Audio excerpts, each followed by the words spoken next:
Another world, another time, in the age of wonder. You are listening to Trial by Stone. Trial by Stone! Trial by Stone! This is what I came for. Your vital essence, the dark crystal. I can feel something. Hear it almost. Don't move. Don't move? Where would I go? Quiet! Here's your host, Philip Mitchell. Hello and welcome to Trial by Stone. This is your vital essence on all things the Dark Crystal. I'm your host, Phil Mitchell. I just want to say thank you so much for tuning in.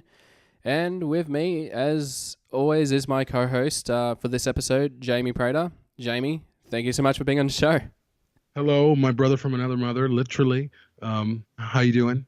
Yeah, I'm doing great. Just recording this episode. I know that the podcast has had a bit of a break, I think since February, and people are probably wondering why that was the case. I did announce on social media, but obviously I think I decided to have a bit of a break from the podcast. It was mainly just because there wasn't much happening with Age of Resistance. We haven't been getting much updates or whatnot, but we're bringing the show back for just a little bit because I came over to LA just very recently and doing sort of a week-long holiday, go to the US and stayed over at Jamie's place just outside of LA, and which was awesome. So it was so awesome seeing you, when we first met, and you were picking me up from the train station, and yeah, we just felt so comfortable with each other, because this was the second time that we met in person. And it's just amazing, just I guess the power of the internet and with podcasting and stuff, and just the years that we do this, and just how cool we are with each other, and yeah, it's just had an amazing time in LA. With you. Yeah, it was great. It was great seeing you, and you're one of those people where, and I think we all have those. Everyone listening probably have those people in their lives where they can spend, they see each other, and then they spend time away, and then they get back together, and it's like no time has passed. And Phil and I, we talk every day. Most of it obviously is Dark Crystal related. Where's the trailer? Why haven't they released the trailer? What's going on? Where's the trailer? What are Where's Netflix the trailer doing? Yeah, does it exist? Does Netflix Does exist? the show even exist? And all that fun speculation / frustration. But yeah, it was really, really great to see you. Of course, Phil and I share we're very similar people. We have a love for the Dark Crystal. I've met Philip's wife, who's an amazing woman, amazing person.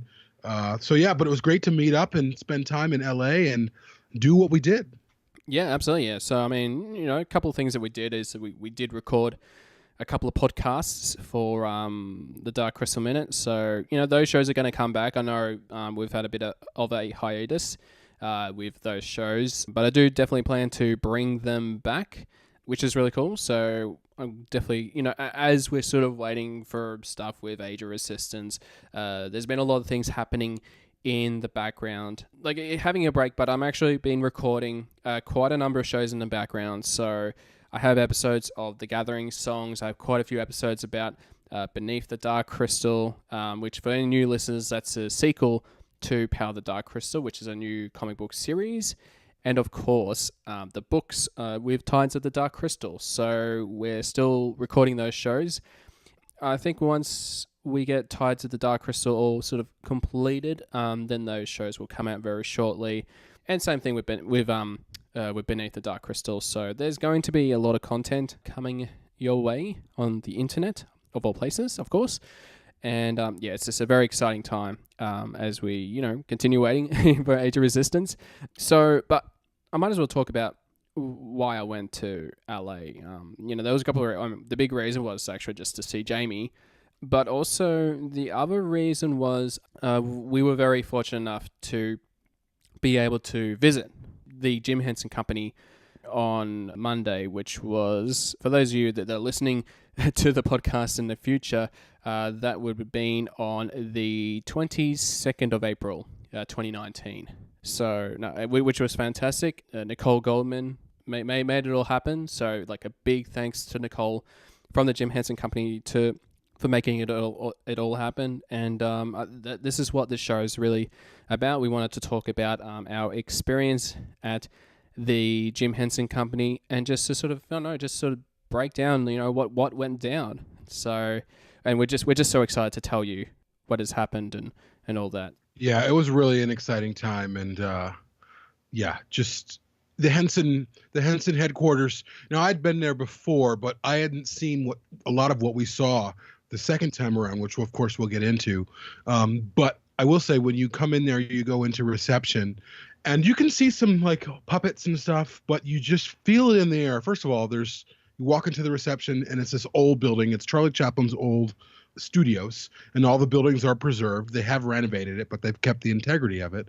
So you walk into the reception, there's a big desk, and then there's these big like glass cases, and one of them has all of these awards like Emmys and Grammys and Oscars, or all sorts of stuff like that, all types of awards.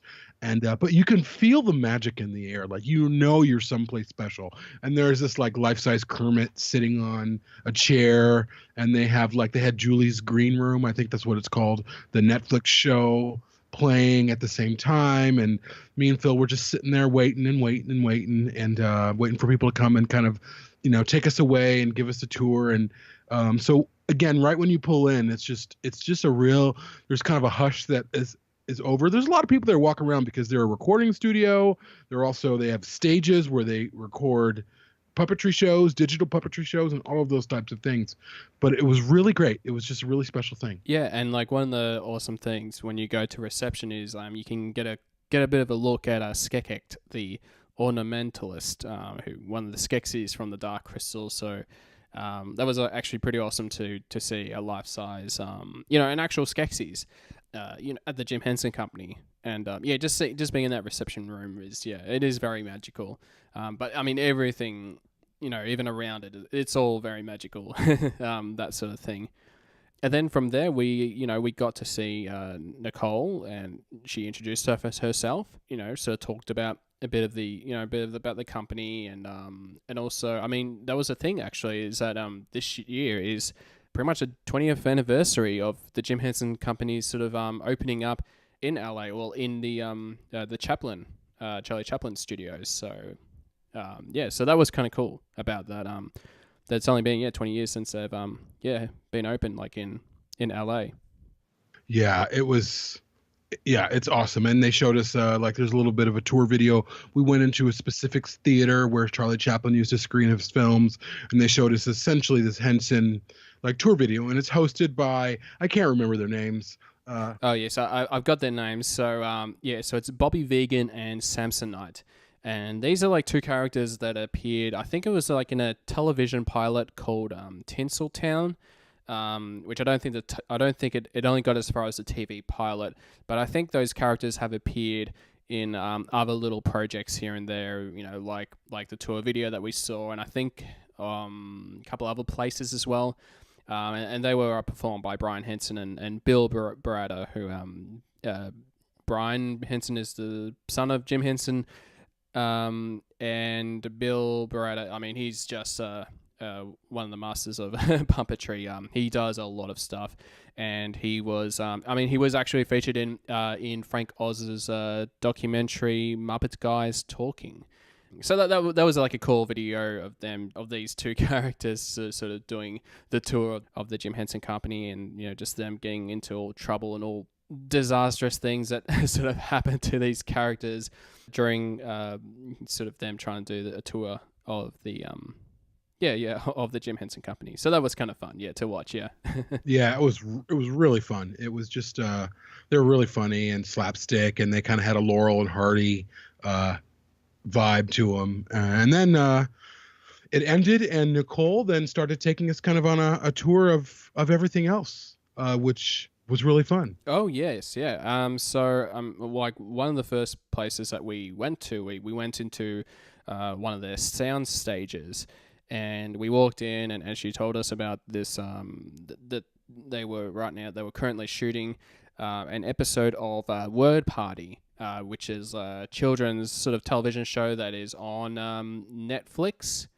And the interesting thing about with Word Party is the technology that they use to create the show is It is very, very interesting. It's pretty much like it is CGI, but it's CGI, but it's still using the technique of puppetry to sort of bring the characters to life. So it's almost just like one big empty stage. They do set up some stages here and there that sort of as reference, and pretty much all the actors that appear like on set, they all have motion trackers on them. So, and that sort of helps with the animation aspect of being able to work out, the movement of the arms and the legs and all that kind of stuff. So yeah, it was just a very fascinating aspect to this technology that they've been doing with the Jim Henson Company. And the environment of the stage, it's almost like a church. You go in there, and so the walls are all bare, and it's like very dark, and it's got almost like this old antique brown hue because there are lights on. And so you have all of the actors in their suits, their mocap suits in the middle, and then all around the actors are the voice actors, and they're voice actors in their puppetry stations. So they have their hands in these devices and they're moving things around. Phil got to try one out. And so we got to watch them perform, and we met someone very special while we were there. Oh, yes, yeah. And I mean, that was the thing before we get into that. It was actually cool actually playing with the controls with, holding things with two hands, and, all these buttons, they do something, open and close the mouth or moving the eyebrows. And it's all sort of the controls are very subtle. So it's like you don't need to apply so much pressure, which I know I sort of was just sort of playing around with it in general. But, there is an art to what they do. And I guess, it is very similar to puppetry in that regards, that with that. But also the cool thing with technology as well is, all the controls pretty much the same setup, but what the cool thing is that the puppeteers can actually customize their controls. So they might want the mouth open and close, with a different button or a different kind of thing to what suits to them. Especially, I guess, if puppeteers are left-handed or right-handed, that sort of thing. So that was really fascinating. So that was pretty cool. And yeah, I mean, we, as we went inside, we did happen to meet Donna Kimball, which was really awesome. And for any of the listeners who want to know who Donna Kimball is, she is voicing Olga in the Dark Crystal Age of Resistance. And yeah, I mean, and she is one of the puppeteers, like, for, of course, with Word Party and several other things. But I guess it was really interesting that in the case with the Dark Crystal Age of Resistance that she only did the voice. She didn't puppeteer with the show. So that was really awesome to meet up with her. And, we really got to know her quite a bit, and we chatted about, I guess, the challenges of, what's going to be like, taking over the role, who was once played by, who voiced by Billy Whitelaw. That she has a tall order. And one great thing or interesting thing that she mentioned was she had one session of voiceover left to record.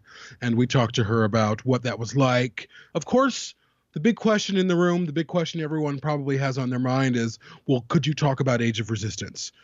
We really couldn't. Oh, yeah. I mean, we'll get into that a little bit. But before we get real into it, yes, people might have that question as we're talking to Donna. The questions might be, well, what'd you ask her about Age of Resistance? And I asked her about her voice technique, because it's a very specific voice. Augra, she kind of talks, she's got a rough, raspy, very specific voice, and that takes a lot. And and if anyone ever meets Donna in person, Donna has a very sweet, high-pitched, female voice. She doesn't sound like Billy Whitelaw. She does not sound like Augra. So she has to bring that voice out. So she kind of told us things that she had to kind of do to prepare, which is like drink tea and take the stuff called throat coat to really bring that character out. So it was very interesting. Oh yeah, absolutely, yeah. So I mean, it's going to be interesting to. I mean, I'm just so looking forward to hearing the voice of Olga, like what she's going to sound like. But the fact that I mean, she did say that she's about to do very soon, like her last voiceover recording, which I know for a lot of people it's like, oh, it must be nearly finished. It must be nearly finished. It has to be done, sort of thing. I don't know. I mean, I think we'll talk. I want to keep talking about this experience that we had before. I think we get deep into. With the updates of Age of Resistance and then what we think of it all and sort of speculate upon that. So it was great to see Donna Kimball. So that was amazing. And that was a cool thing that we just, bumped into people who, and because after going into Word Party, they, we headed out out of the soundstage and we walked upstairs and we actually bumped into Haley Stanford, who is one of the executive producers of the Dark Crystal Age of Resistance. So that was really awesome to sort of introduce ourselves to her. And she's just such a lovely person, and it was awesome, yeah.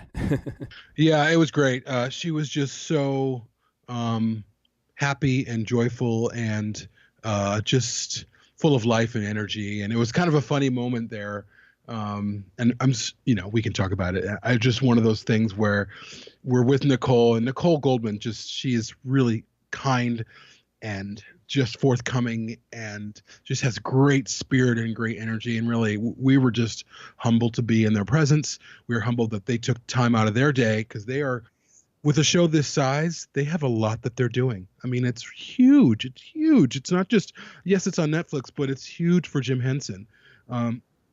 Oh yes, because I mean, like even Nicole, when we were chatting to her, and she said that Age of Resistance is the biggest puppetry show ever. Like it is legit like the biggest show that's just never been done in this way.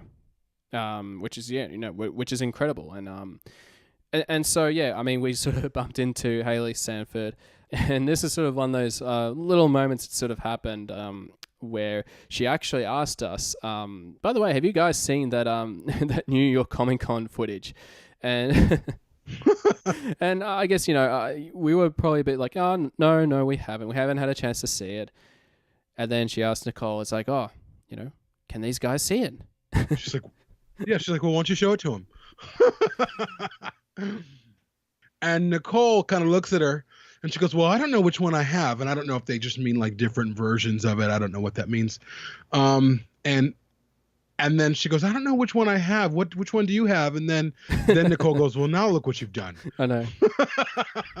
And so me and Phil were like, oh my God, this could happen. This could happen. We could see this footage. It didn't happen. But the next few minutes or half hour was really great, even though we didn't get to see anything. Yeah. So I think we could definitely say, letting you all know that now that we didn't see anything. So yes, we saw nothing at the Henson Company at all. Yep. And we're outraged. No, I'm just kidding.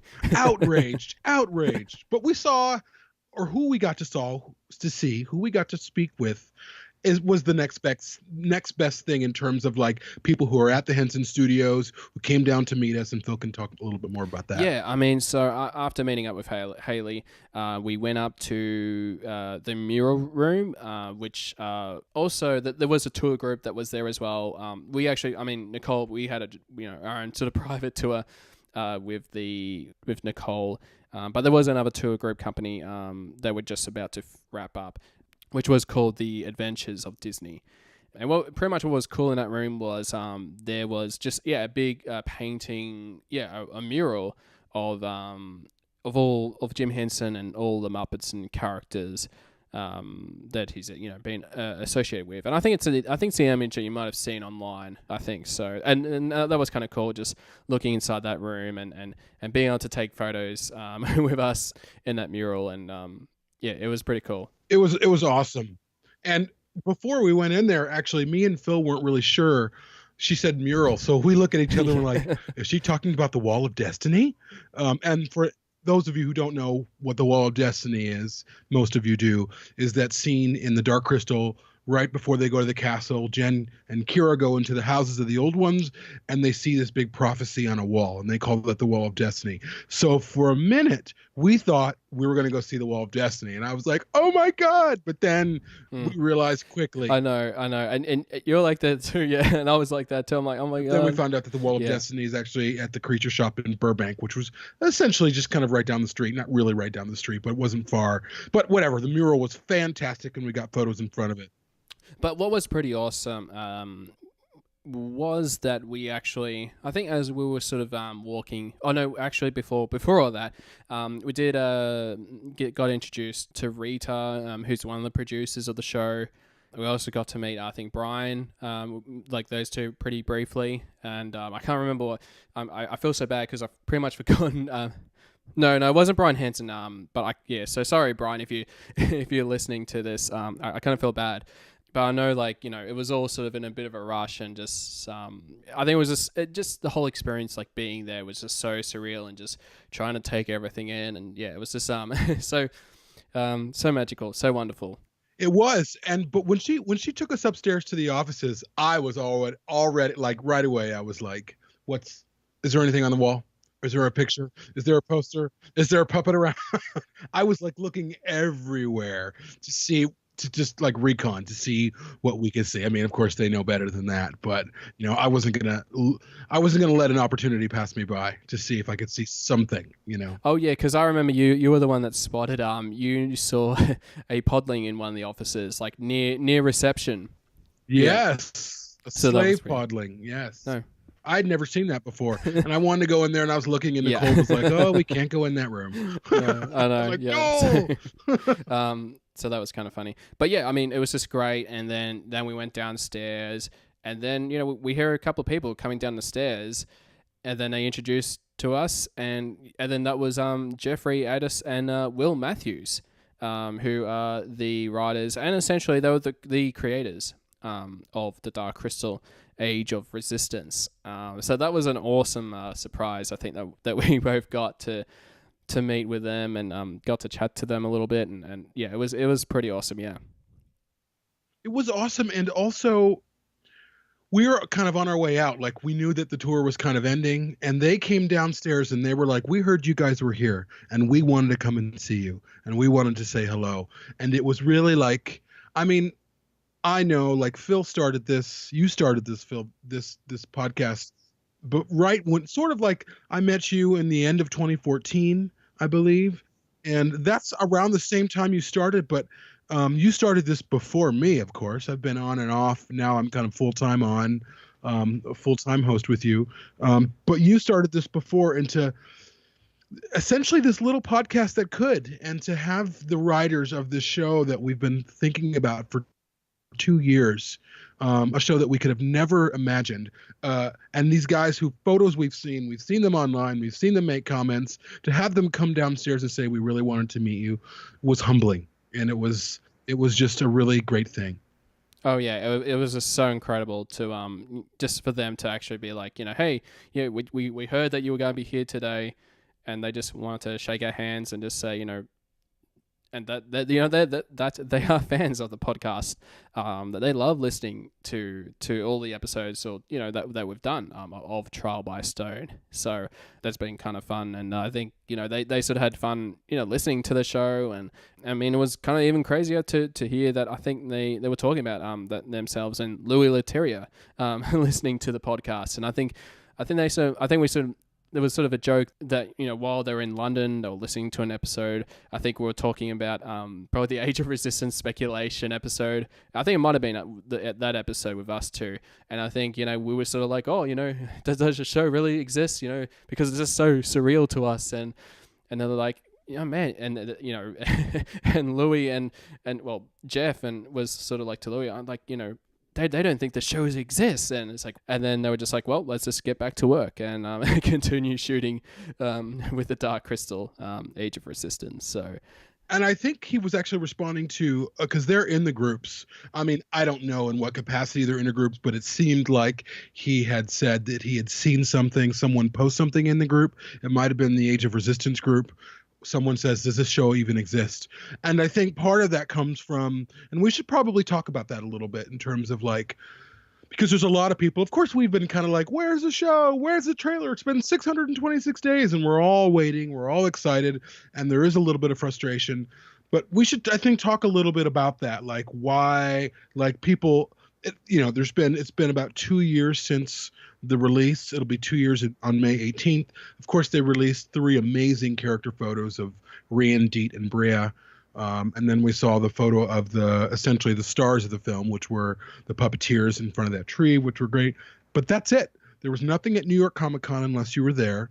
And the Comic Con whole thing, you had most of the fans online waiting to see this panel and hear about it. And we were talking about it for a week or two weeks. And we were excited and so excited. And I remember like when that panel was announced, and I just arrived in Hawaii because I, about to get married a couple of days. This is in September. And you were like, Jamie, let me know and we'll see what we can do. And if they show footage, we'll talk about like a reaction and all of these things. And we were so excited. Yeah. And the day that the panel happened, I actually just got home, and pretty much when I arrived, I think I was probably an hour away from, an hour before it started. So I was quickly turning the computers on and getting all the recording gear going a little bit. And we were just both on Messenger, and we were watching it live. And yeah, I mean, that was the thing that with that panel, it was a very short 10 minutes. And yeah, I mean, I know there was, I think, unfortunately, I think for that panel, for fans online and stuff who couldn't be at New York Comic Con, it was a lot of frustration that it did seem like they were building up to that we're going to see something. Yes. And I think, again, to kind of give context to the level of frustration that maybe people who are working on the Dark Crystal Age of Resistance are seeing or have seen, is really that panel. It was heavily promoted. Of course, they released the pumpkins right in the front. There was Dark Crystal Age of Resistance. There was a poster. There was the crystal. This was the first official discussion or whatever that people were going to see. And then there was advertisements. We're going to broadcast this live. Most of the fans didn't attend. Most of the people who attended the New York Comic Con didn't attend for the Dark Crystal. So really, all of the fans were at home waiting to watch. So then we watch a 10-minute panel that we really didn't hear anything. We heard nothing except for, of course, Louis Leterrier and Lisa talk about, the show and what it was like. And it was great to hear from them. But they almost seemed like they didn't know what to talk about. So then we're waiting, and the feed cuts, and you see nothing. And then we're thinking, because everything leaks, it'll leak. Months go by, weeks go by, it'll leak. It doesn't. And so then finally, of course, we have the character images that released in December, which was great. But we've kind of felt like it was all of this promotion for something no one saw. And it was frustrating. It really was. And not frustrating in the sense of like, we deserve this stuff. But we've been waiting for a long time. And the context of the wait has also been, you have a fandom that was also waiting for Power of the Dark Crystal. Yeah, back in 2005. Yeah, I was one of those fans. Like me too. And I still remember reading it when it was first announced in 2005 and just being like, well, this is, and it was a time where Star Wars Episode 3 was finishing up, the last movie of the Star Wars films, that there wasn't going to be any more films. Little did we know that was going to happen 10 years later, that we'd get a sequel trilogy and more movies to come. But back then, that was the last Star Wars movie, and that's, I was super excited about Power of the Dark Crystal, just because I'm just like, well, Star Wars is gone, but at least we got Dark Crystal to look forward to. So like it was really exciting, and I was like, I think this would have been towards the end of high school. So, and I was just starting to get into going into film school, and I just was like, yeah, it was just sort of, I just couldn't believe that we were going to get a Dark Crystal movie. And not only that, but they were actually going to shoot it in the many years of production, and it was actually going to be shot in Sydney, Australia, through Omni Films. Because I reckon it was probably because of the Jim Henson Company's sort of association, I guess, especially with Sydney. Like, they did shoot Farscape in Australia, so I think that must have been something that it sort of made sense to shoot something in to do it in Sydney, Australia. I'm not 100% sure. That's just me speculating about it. Yeah, it was just there was a lot of excitement and just the anticipation, and unfortunately, it wasn't until I think it was 2012 or even earlier than that it pretty much got shelved or got cancelled. And no, it was like 2012. So you're talking 7 years later. But also at the San Diego Comic-Con in 2005, they had a sizzle reel, which I saw, and it was on YouTube for a moment. And then they showed the Kira puppet. They released images of the Jen and Kira puppet, and then the Therma, the who's like the light, what are they called? The filing, yeah. And so there was a lot, and so fans were just going nuts. I was going nuts. And so then it turned into 7+ years of waiting. So Genndy, I think that's how you say his name, Tartakovsky. He was who did what was that show he did on Cartoon Network, the Star Wars show? Oh yeah, he did the Clone Wars. I should say Star Wars Clone Wars, which was the 2D animation that was done, I think, between 2003 to 2005, and which it was actually a pretty awesome show, because even though it's not canon anymore, because that sort of got replaced with the CGI series with Star Wars: The Clone Wars, which is an amazing show, But this 2D animation, like the first season, they were like 5-minute episodes, and they were really cool just seeing all the characters like during the events between episodes 2 and 3. We're seeing Obi-Wan, and we got a bit more of Anakin's sort of journey with that show, and got to see so many characters, and like Mace Windu just kicking ass, and it was a great show. It was a great 2D animation show. So with Genndy, I hope that's his name. I hope I'm saying it right. I think I am. With him in charge, based off his pedigree, based off what he's doing, everyone is excited. Let's fast forward. So we're talking about all this because there was this big setup for this sequel film called Power of the Dark Crystal, and everyone was waiting for it. And then money fell through, financing fell through, and then another press release was released saying, "Oh, we're retooling some things. A new directors were taken on. New funding was found, and then that funding fell through, and then they went through.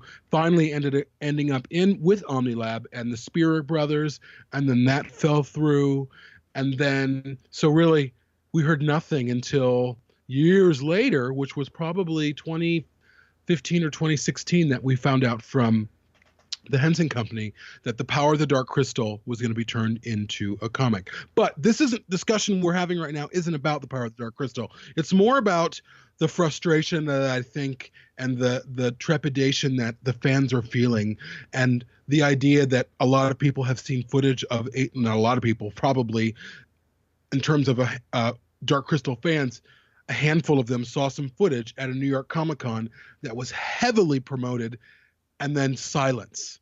Even with the stills of the Gelfling characters, the main stars, which were great, it was been silence. And so as May 18th approaches, which is the 2-year mark for the announcement, people are like, I think people feel kind of like, well, what is this about? Like, you've shown footage to people at a con, why can't you show it to us? Where is it? And it's just frustration. And I know there's varying degrees of frustration, and I think people have the right to feel frustrated. Everyone's excited. Everyone wants to see the show. And I think people are more concerned, not so much about when the show drops, because it'll drop sometime this year. We all know I don't really care that when it drops this year. I only care about, I would like to see something from it. I'd like to see something to discuss, something to kind of bring me back into that world, to like, so we can go, oh my God, Yeah. And just speculate all those things, within all the footage that we see, which we don't know when that's going to happen, and it's just yeah, I mean, yeah, like I totally understand like the frustration that some fans have, and this is really, I mean, this was another reason why I wanted to record this show. Not only because just sort of chatting about me being in LA and me being in Atlanta, which I'm going to talk a little bit later in the show. But yeah, I just wanted to. I think pretty much the message or the feeling that I got, even with like with the writers, with Jeff and Will, when we were chatting to them, and we just knew that they wanted to tell us so much, but they know that they couldn't. And what's the most important thing with the show that I think going through this tour and meeting people and stuff is everyone is a fan of the Dark Crystal. And I think like overall with the whole experience, it's given myself a lot of I have a lot more trust and the confidence that they're going to produce. It's just going to be an incredible feat of the show. It's stuff that's we've probably never seen before. It's going to be incredible. Yet we hadn't seen anything. I know that might be sort of stupid to sort of proclaim all that, but from meeting the people, I really am really invigorated, for the podcast. It's really energized the podcast a lot more now. There's been some moments, with the podcast history, and I think 2 years ago with the announcement of Age of Resistance, when that day happened, I'm like, well, okay, that's changing the podcast. And I think after the tour visit on Monday, definitely changed it up as well. And they gave us a lot of advice and all that kind of stuff. Yeah. Yeah, and again, just to kind of echo what you said, Phil. Jeffrey, they were just you could see that they wanted to kind of tell us more, and they were like, you know what, more is coming. Soon we'll be able to talk about all this. We don't know what soon means. Hopefully, soon means soon. And there's so much love, and these people aren't just like, oh, we're making a Dark Crystal show, I'm just a writer. No, these are fans. These are people who deeply, deeply care about these characters. And I think there's a couple of things. Like for me, myself personally, I carry these characters. I've carried these characters in my heart since I was a kid. These characters of Jen and Kira and the Mystics and the Skeksis and the Podlings and Fizzgig and everyone and the Landstriders. These aren't just, oh, hey, I love this movie. No. This movie lives and breathes in my heart. Like I've made characters. I'm an artist. So I've created things. I've created sculptures, and not just for the sake of sculptures, but because I want my friends near me. This is how important this film has been to me. Like the Dark Crystal came into my life as a child at a very, very, very dark time. As a very young child, I experienced some really horrible things. And the Dark Crystal was a world of wonder. Literally, it was this world of wonder.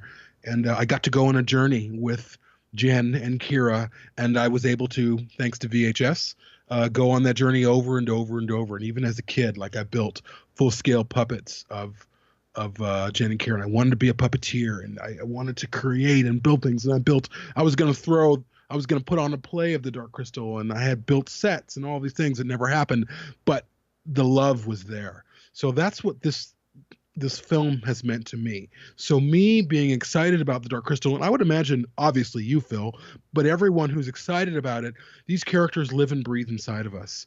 And the world is so close to us, and we know that it's so close. So I think a lot of it is just we want to go home. That home has always been in our hearts. We just want to see it again. We just want to return back to Thra, whether big or small screen, and that is what we're going to get. And I mean, even for myself, like how I sort of deeply relate to the film. As a kid, sort of growing up, I was diagnosed with autism at a very young age, pervasive developmental disorder, and the big part of it was to do with communication, not being able to say words properly, and the big thing, and another things like difficulty relating to people.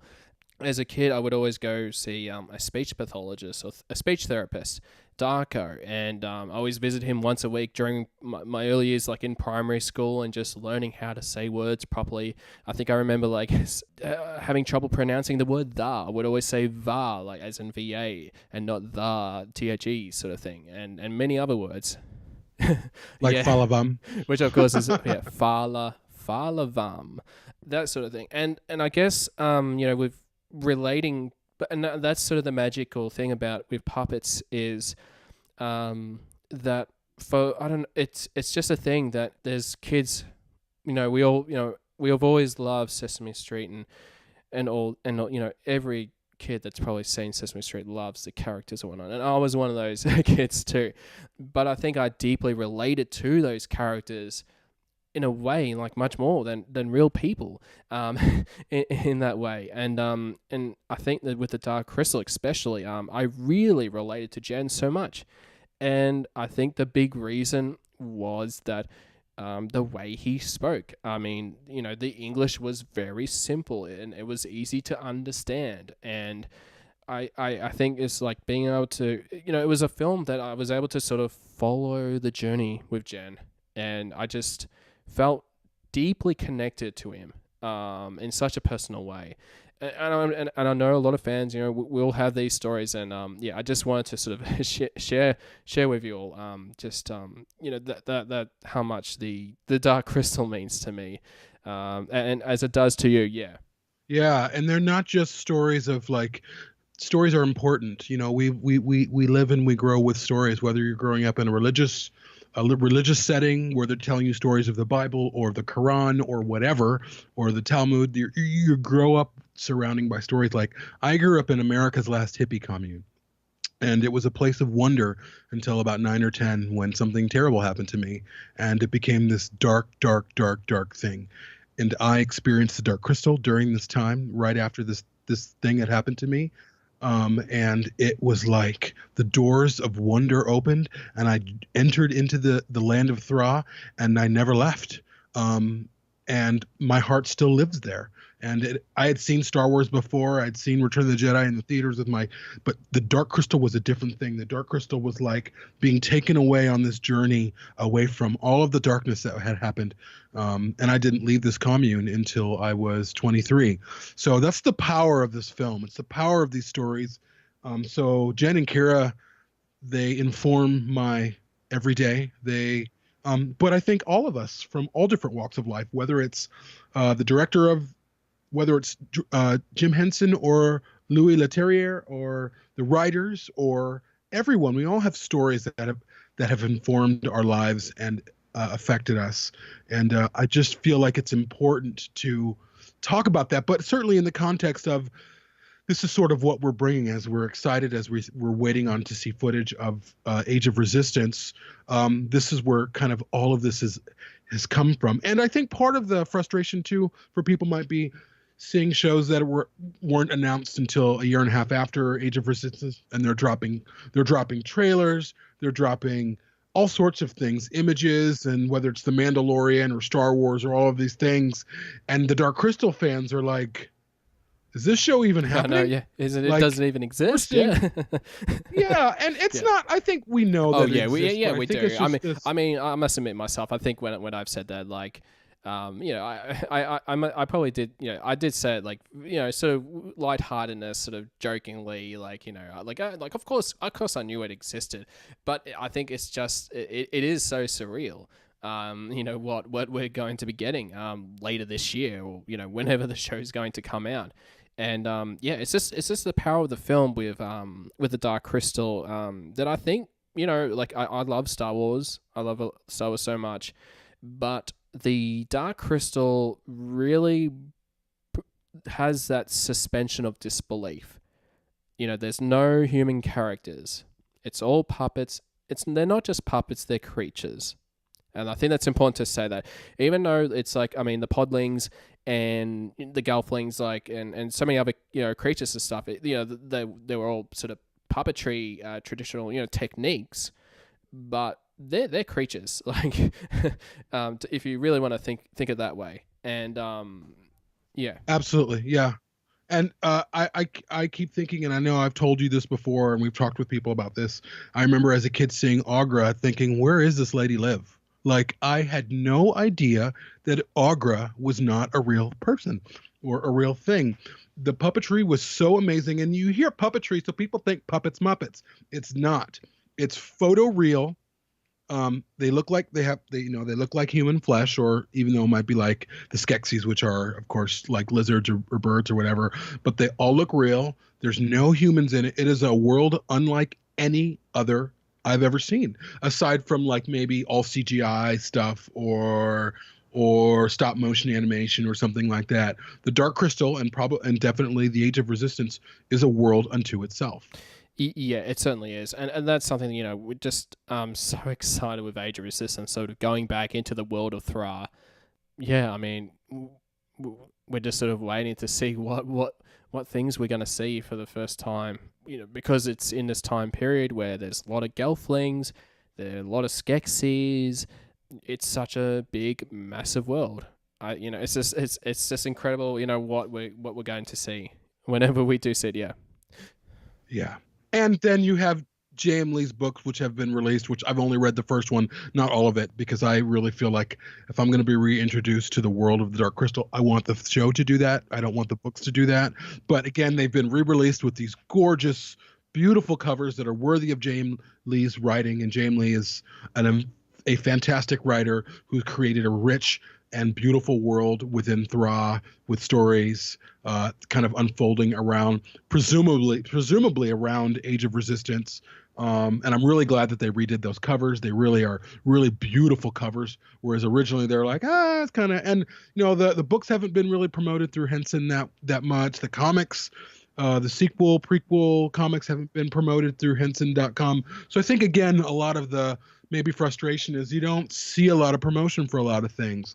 But then the world kind of happening around us, whether it's the world of Disney or all these, or I don't know, Warner Brothers or whatever, you see these worlds of things happening and these things announced, and they're dropping videos and they're dropping first look images and they're doing all these things. And we're kind of sitting back like, what about us? All in good fun though. But we really came away with it with a couple of keywords that we were discussing. You brought up the word trust. Well, I think maybe I brought up the word trust, that we should trust that what is coming is good, and not just good, amazing. It's going to blow us away. Just based off the conversations that we had with the writers. And just, we just could see them kind of bubbling, like they just wanted to share so much with us. But I really left with confidence too, like, and, even the way that they were talking to you and to me, like, hey, you guys are the only Dark Crystal podcast, and we want to set you guys up with whoever you want to talk to. And it was really affirming. It was affirming that this is a worthy wait. Now, we can speculate about, we have some speculation, like, why are the writers if Age of Resistance is done, why are the writers at the Henson Company? I don't know. Why are the writers there? Yeah, well, yeah, I mean that is one of the things. I mean, like with writing the show, with a show like Netflix, the way that they write shows is very different compared to traditional TV. And with Netflix, their way of doing it is they got to write the 10 episodes way in advance, just before filming is happening, just so Netflix can go through all the scripts and just making sure that that it's going, I think so there's a bit of a flow with the episodes of the show. I know, I think traditional TV, I'm probably wrong about this, but I think there is a lot of writing with the episodes, and, to the point where, I mean, even in film, just because, they have a final draft and they're going to shoot the show or the movie based on that, there's always a possibility of changing lines of dialogue with the script, and it happens with all films. It's sort of just part of the creative process where we just keep on writing, and we're like, okay, this is sort of that's final draft locked in. Let's start getting costumes and characters for the scenes, and we'll shoot it on set. I mean, we directors and producers, they might like look at the script and they might be like, well, I think we can do this a bit different, or let's just change this line of dialogue. How about we do it like this? And I mean, one of the examples that happened actually was on the set of when we visited the soundstage for Wordplay, and they were adjusting dialogue on set. Yeah, there's script new lines coming in right at that time, which was interesting. Yeah, and I mean, and it goes through. It's so many people to make sure that these lines that are going, being approved and all that kind of stuff. So that's pretty normal. But yeah, with Netflix, all the episodes have to be written out. That there is some sense of direction, or just the flow of things. And I think Javier, I remember he mentioned about with the writing. I think there was an article that he did said about in that respect. That's sort of that's the way Netflix works. But also the cool thing about with doing it that way is you're able to sort of plan. I don't know, like little references. So if there's a reference, or say for example there was an object that appeared in episode 3, and you actually get the payoff to that object in episode 9 or 8, or just something like that sort of thing. So you can do those payoffs, and just be like, yeah, that sort of thing when we're watching it. Yeah.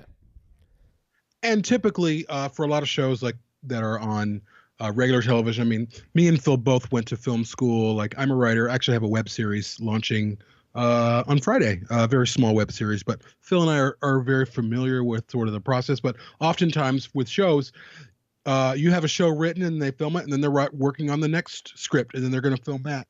It's very episodic. Sometimes things don't connect. Sometimes you go back into the next episode of a show and you're like, it's almost like that other episode you saw last week didn't even exist. They're not story arcs, whereas the Dark Crystal Age of Resistance is a complete story arc. It's a story that's kind of happening. It's not like the story of, like, I don't know. It's not just a regular story, so it makes sense. But the great thing about Netflix as well, and I've read this from a lot of writers or people who've worked on their shows, is they allow a lot of creative freedom. They want to see kind of the committed story, but then they let the directors and the artists do what they need to do and take control. And I think that's a great thing.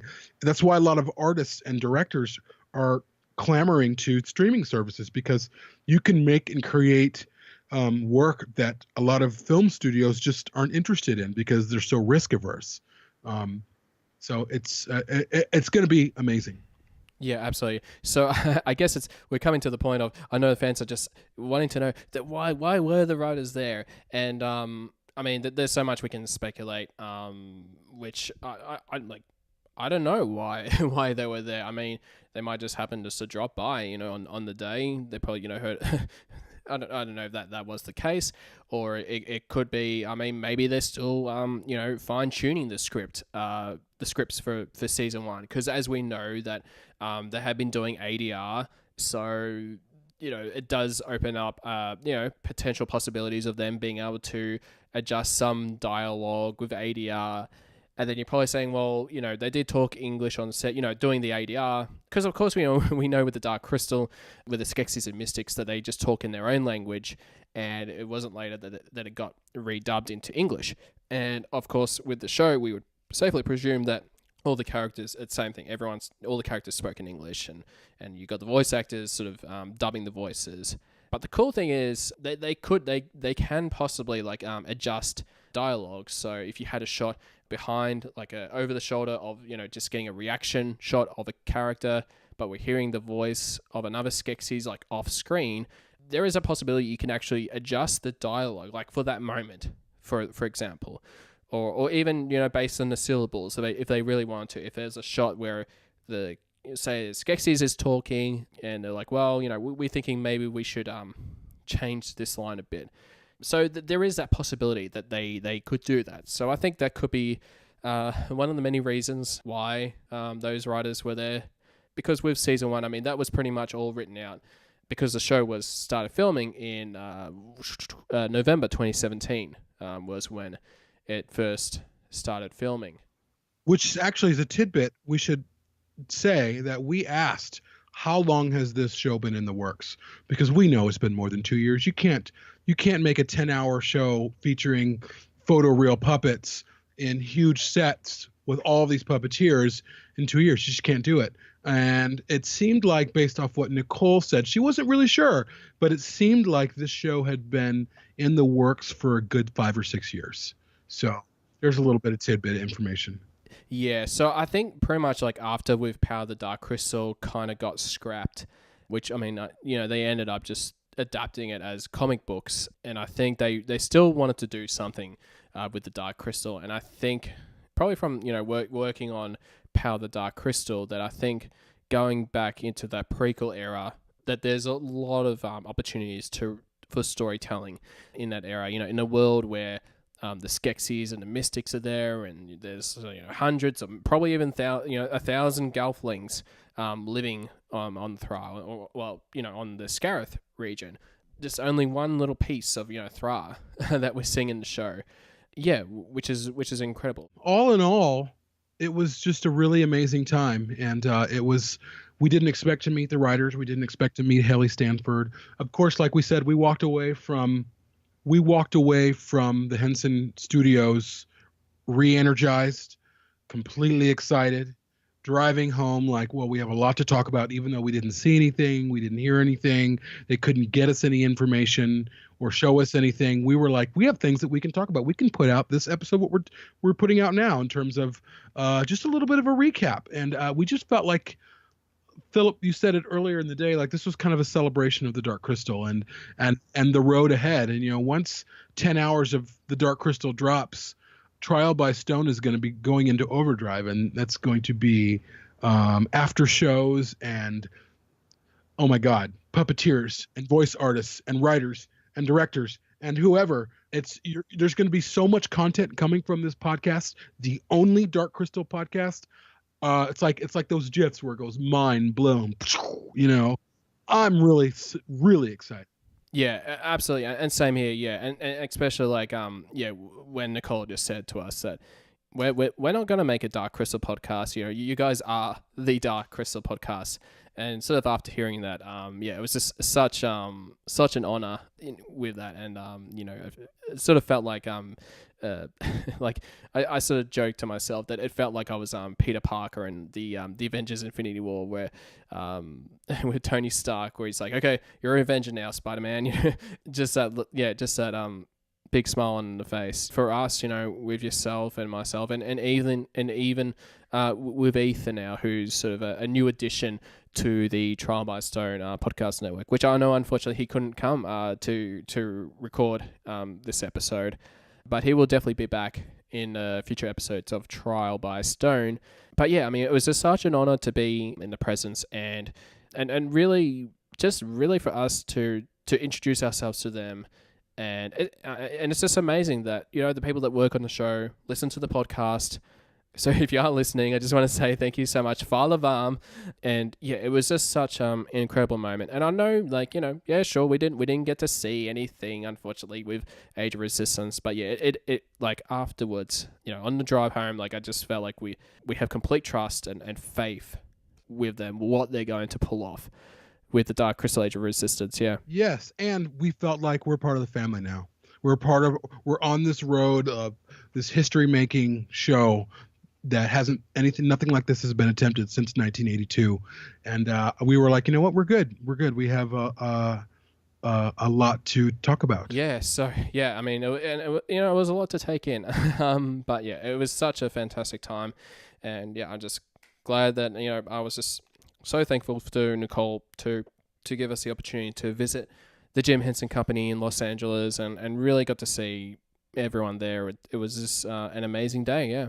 Yeah, it was awesome. I was glad to be there. I was glad to be there with you, my friend. And I couldn't have asked for a better day. It was an incredible day. And we got to go to Warner Brothers Studios and get a tour and go see all these sets. I got to see Blade Runner props. I do the only Blade Runner podcast. I do an Alien podcast, which is the only Alien podcast of its kind. So it was a fantastic day. And we saw Jay Leno on the street. So yeah. Yes, we did. Yeah, he was filming like a car show or something like that. Yeah. Outside. We ate at Bob's Burgers. Yeah, so we went to lunch at Big Boys. I couldn't even eat it all. Oh no, those burgers are just massive. It was great. Yeah. But no, it was we had such a great day, and yeah, we're just so excited for the show. And yeah, just the big thing to take out of this, for the listeners, and I know about the frustration that, we just want to see stuff. I know we want to see stuff too. And even the people working on the show want us to see stuff. But it's really just, it's really, the whole thing is just under, Netflix's power, like in regards to the promotion of the show. So it's not, it just seems that basically once the show is out, then there'll be a lot of content, to for interviews and all that kind of stuff. So that's just a way that Netflix works, which I know is very different compared to Yeah. They are. Netflix is really essentially the only streaming service that does what they do in terms of very little promotion of their work. It's just, their movies. There's a movie that came out the other day called Jonathan with Ansel Elgort that I saw. Fascinating movie. I had no idea that movie was being made. I had no idea it dropped. I'm like, oh, look, a new movie. And those movies kind of disappear a little bit. And this is how Netflix operates. Love it or hate it. This is what you're in for. Do I necessarily agree? No, but certainly the Dark Crystal IP or property is not just another movie dropping on Netflix. It's not just another show. It has a legion of fans that are hardcore Dark Crystal fans and Muppet fans. So all of those fans have kind of gone on this journey. So I think everyone understands the frustration, and hopefully they show us something soon. But if aside from that, we're all with you, and thanks everybody for listening. Yeah, absolutely. And I think that we'll probably wrap up for this episode of Trial by Stone. So again, thank you so much for tuning in, and don't worry, there's going to be a lot of content to come. Not only with the show that's going to come out, but also with the podcast as well. And definitely stay tuned for the next episode, which I will talk about my time in Atlanta. And I also got a chance to chat to Jill from the Center for Puppetry Arts, as we pretty much did like an audio tour sort of around the exhibit, and which was so fantastic and wonderful. And there will also be a YouTube version of that episode with the video enhancements, being able to see what we're talking about, that sort of thing. So stay tuned for that. And so thank you all so much, and stay tuned for the next episode of Trial by Stone. You've already taken too long, Gelfling. Hurry! At last the crystal calls. It is time to return to the castle. The crystal calls! To the crystal chamber!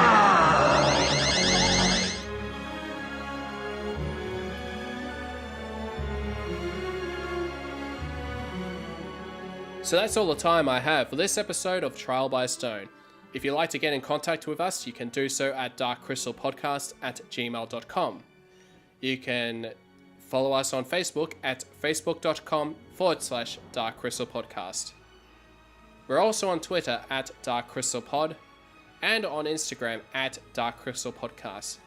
If you like the podcast and you think that others would love it too, then please spread the word about it. And if you can write a review on Apple Podcasts or even on Facebook, greatly appreciate it. And if you're actually watching this on video on YouTube, don't forget to hit like and hit the subscribe button, and then also hit that bell notification button to be notified of future videos from Trial by Stone. Thank you all so much, and stay tuned for the next episode of Trial by Stone.